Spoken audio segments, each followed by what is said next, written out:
कामचोर बहू। कांता बहन की दो बहुएं थीं, बड़ी कल्पना और छोटी प्रिया। कल्पना का जैसा नाम वैसा ही काम।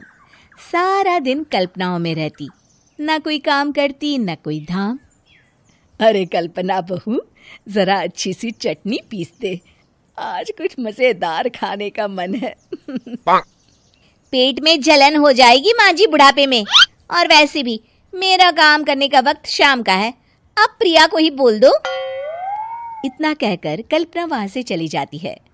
कांता कल्पना के ऐसे रवैये से काफी परेशान रहती हैं। मैं बना देती हूँ माँ चटनी, ऐसा बोलकर प्रिया माँ को चटनी बनाकर प्लेट में खाने को देती है कि तभी वहां कल्पना आ जाती है। अरे वाह चटनी, जरा चक्कर तो देखूं, बड़े दिन हो गए। अरे नहीं बहू, तू तो रहने ही दे चटनी खाना, पेट में जलन हो जाएगी।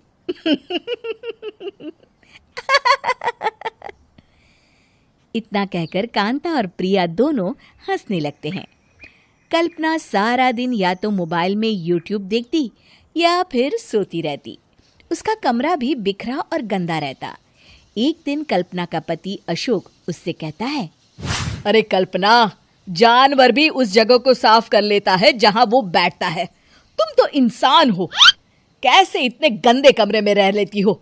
देखो सारा सामान यहाँ वहां बिखरा पड़ा है। ज्यादा अपनी माँ का बोल ना बोलो। हाँ, कमरा तुम्हारा भी तो है, गंदा लग रहा है तो साफ कर लो। पता नहीं तुम्हारे साथ मैं कैसे जिंदगी बिताऊंगा। इतना कहकर अशोक वहां से चला जाता है। कल्पना बस खाना खाने कमरे से बाहर आती और फिर से कमरे में चली जाती। इससे कांता बहन काफी परेशान रहती। एक दिन प्रिया कांता से कहती है, माँ, मैं सारा दिन काम करके थक जाती हूँ, आप कल्पना दीदी से कहिए ना कि सुबह और शाम का काम बांट ले। मैं तो अब सिर्फ एक वक्त का ही काम करूँगी। हाँ। अरे तू वो भी ना करना, एक बहू तो कामचोर थी ही, दूसरी भी आ गई काम ना करने के बहाने लेकर। तभी वहां प्रिया का पति रमेश आ जाता है। माँ, मैं देख रहा हूँ भाभी कोई काम नहीं करती, प्रिया सारा दिन घर और रसोई का काम करती है, अब कुछ करो ना माँ। कांता मन में कुछ सोचती है और कल्पना के पास जाती है। कल्पना फोन पर मेकअप करना देख रही होती है। कल्पना, तुम सारा दिन बस मोबाइल देखती हो, घर का कोई काम भी कर लिया करो। प्रिया सारा दिन काम करके थक जाती है।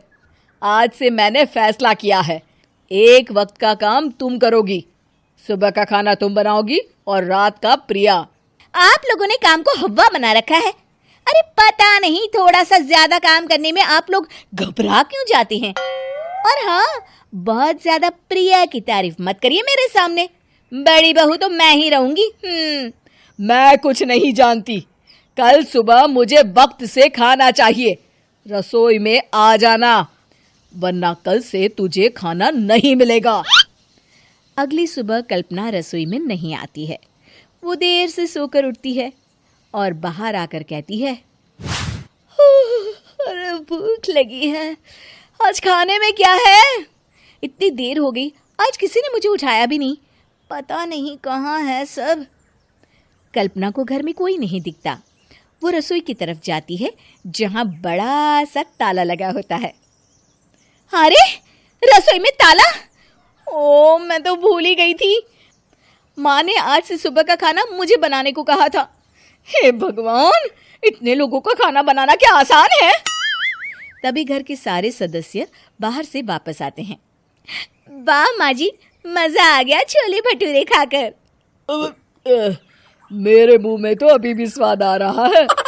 अरे कल्पना, तेरे भरोसे रहते तो हम तो भूखे ही रह जाते। कल्पना को बहुत गुस्सा आ जाता है। अब बहुत हो गया, आज से मैं अपनी रसोई अलग कर रही हूँ, मैं अपना खाना खुद बना लिया करूंगी।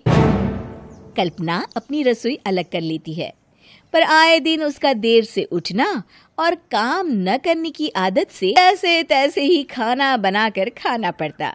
पर एक दिन तो हद ही हो गई।